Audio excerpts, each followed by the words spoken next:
Is it good to eat bread every day? I find that an interesting theme is wherever I look for diet tips I read that bread is not healthy. In the Lord's Prayer it says, "Give us our daily bread." I grew up in a German household and we always ate rye sourdough bread for breakfast and for dinner. Breakfast we had marmalade or honey on top of it, and dinner ham or similar with some salads. Midday was the time we ate the warm main meal, usually some meat or fish, veggies and salad. In our lunchbox we also had bread with cheese. Afternoon snack was bread as well with some topping. My grandma was exceptional healthy until the year she died. She was then 96 years of age. All of her teeth were strong and fully intact at age 96. So how did she stay so healthy with eating so much bread? Bread by itself is not bad, same can be said for foods made with flour. Luckily for us, the quantity of foods that are bad is so small that it isn't something to worry about. Bread is not a part of that list. The "is bread bad" topic is so talked about in the weight loss industry, and it's a shame there are so much misconceptions given its popularity. Let's not turn it into a good versus bad scenario. It's best to keep things straightforward. Eating bread every day, in the correct serving, is totally harmless to your body, physical appearance. The problem is that dialing in the correct serving sizes, we're all different, but there are some established guidelines to get an idea. Another aspect is your lifestyle.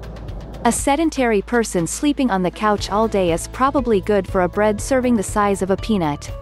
A person that is constantly moving during the day, exercises regularly and has a job can afford to eat a bigger bread serving than the first case without side effects. So the real answer to your question is, it depends mostly on your lifestyle, diet, routines, hours awake, tasks, jobs, etc. There are other variables like your metabolism rate, height, etc. But generally these are minor. You should not worry too much about your height and other complex stuff like body mass index without taking lifestyle out of the equation. After you solve in which kind life you have, the rest becomes easier. For example, it's a no-brainer that a taller person by default needs more calories, given they do 100% the same activities during the day. Where on earth did you get the idea that eating bread every day is bad for you? Oh, the internet. Never mind, then. The more important question is, why would you ever believe such twaddle?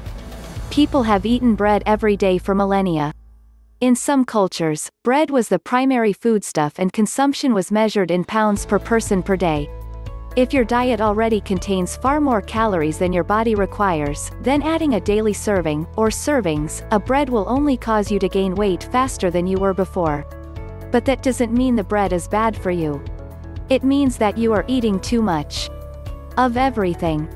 Cut out the empty calories, especially from highly processed sugary items, and then eating bread might actually lead to an improvement in your health.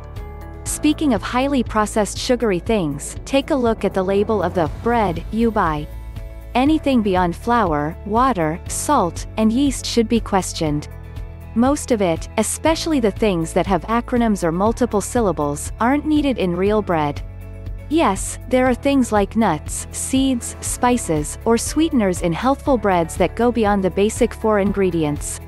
But, dough conditioners? BHA, BHT, sodium propionate, microcrystalline cellulose? Nope, none of those are needed in real bread. Better yet, make your own bread. It is much easier than people fear it to be. You have total control over what goes into your bread and, therefore, into your body. Panda campaign, sourdough, Vollkornbrot, honey whole wheat, some decadent cinnamon rolls? It's your call. Just remember that those cinnamon rolls will be as fattening when you make them at home as they will be if you buy them at the store. Choose wisely.